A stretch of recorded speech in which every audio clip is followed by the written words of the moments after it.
High, চলো আরও একটা দুর্গাপূজা প্যান্ডেল দেখে আসি।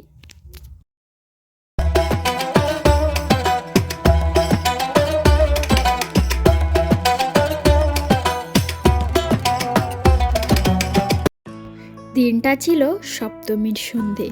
আমরা সবাই মিলে রেডি হয়ে চলে এসেছিলাম একটা পুজো প্যান্ডেল দেখার জন্য। আর জায়গাটা হচ্ছে কলকাতা, যেটা তোমরা দেখেই বুঝতে পারছো। তবে এই ভিডিওটা আমার এবছরের দুর্গাপুজোর নয়, আমরা আগের বছর দুর্গাপুজোতে কলকাতায় কাটিয়েছিলাম।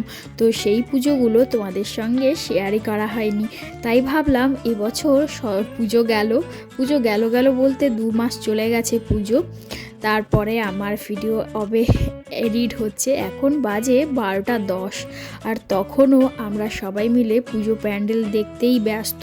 এবার আমরা সবচেয়ে বড় পুজো প্যান্ডেল মানে কল্যাণী, যেটা আমরা দেখতে যাব আর একটু পরেই। এখন বাজে 12টা 10, কিন্তু আমরা কল্যাণীতে পুজো প্যান্ডেল দেখার পরে বেরিয়েছিলাম। পুরো বেরোতে আমাদের সকাল 7টা বেজে গেছিলো। তো যাই হোক, এখন আমরা যাচ্ছি পুজো প্যান্ডেলগুলো দেখার জন্য। আমরা কিন্তু সপরিবারে এসেছিলাম, আমি, আমার দিদি, আমার হাজব্যান্ড, আমার দিদির একজন বান্ধবী, আরও আমার দিদির 2জন বান্ধবী, সবাই মিলে গেছিলাম পুজো প্যান্ডেল দেখার জন্য। খুবই মজা হচ্ছিল, খুবই হইচই হচ্ছিল।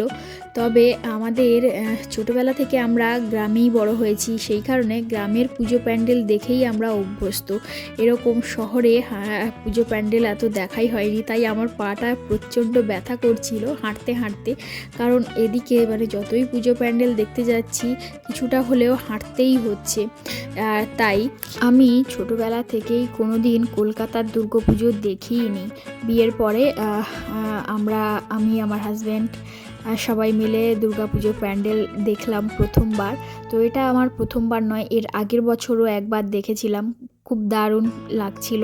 তবে আমাদের গ্রামে কেমন হয়, আমরা গ্রামে একটা পুজো প্যান্ডেল হয়, তাকে ঘিরে মেলা বসে, অনেকটাই মেলা বসে, বড় বড় মেলা, যেখানে অনেক নাগরদোলা, অনেক খাবার দোকান, অনেক স্টেশনারি দোকান, সমস্ত কিছুই বসে। তো আমরা ওই সব মেলা দেখেছি, কিন্তু এরকম ঘুরে ঘুরে পুজো প্যান্ডেল দেখা আমাদের হয়ইনি। খুব জ্বর হলে দুর্গাপুজোতে 1-2 পুজো প্যান্ডেল দেখা হতো, কিন্তু এবছর কলকাতায় এসে আমি যে এতগুলো পুজো প্যান্ডেল দেখবো, যেটা ভাবতেই পারিনি। আর আমি একা আসিনি, কারণ সঙ্গে আমার দিদি এসেছিলো, না হলে আমরা তো কলকাতার রাস্তাঘাট কিছুই জানি না। একা যদি যেতাম পুরো হারিয়ে যেতাম, কিন্তু দিদি যাওয়াতে সমস্ত কিছু খুব ভালোভাবে দেখতে পেরেছি। আর খুব কিছু মানে ডিটেলসে বর্ণনা করেছিল দিদি। তো সেই সূত্রে পুজোটা খুব ভালো কেটেছিল আমার, তাই ভাবলাম তোমাদের সঙ্গে একটু আমার পুজোটা শেয়ার করি। আর এবছরের পুজো তো কিন্তু তোমাদের সঙ্গে আগে শেয়ার করেই দিয়েছি। এবছর তো পুজো কেমন কেটে গেল, মানে ষষ্ঠী, সপ্তমী, অষ্টমী, নবমী কোনটা কোন দিনে পড়েছে, এটা ভেবে উঠতেই আমাদের অর্ধেক পুজো কেটে গেছে।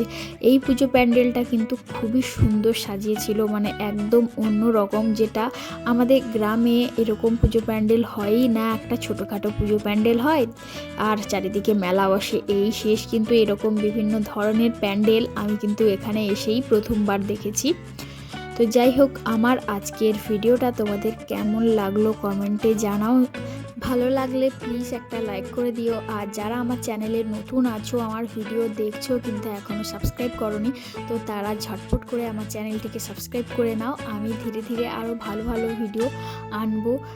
যেহেতু আমার ভিডিওতে তেমন একটা ভিউস হয় না, সেই কারণে আমি মানে মনের জোরটা ধীরে ধীরে হারিয়ে ফেলছি। যখন তখন মনে হয় ভিডিও দিতেই ইচ্ছে করে না, এতটাই মানে খারাপ লাগে। মানে অনেক কষ্ট করে ভিডিও এডিট করি, ভিডিও শ্যুট করি, তারপরে যদি না ভিউস হয়, কার ভালো লাগে বলো। তো যাই হোক, এই পর্যন্তই আমার ভিডিওটা। চলো টাটা, দেখা হচ্ছে অন্য কোনো নতুন ভিডিওতে। ভালো থেকো সবাই।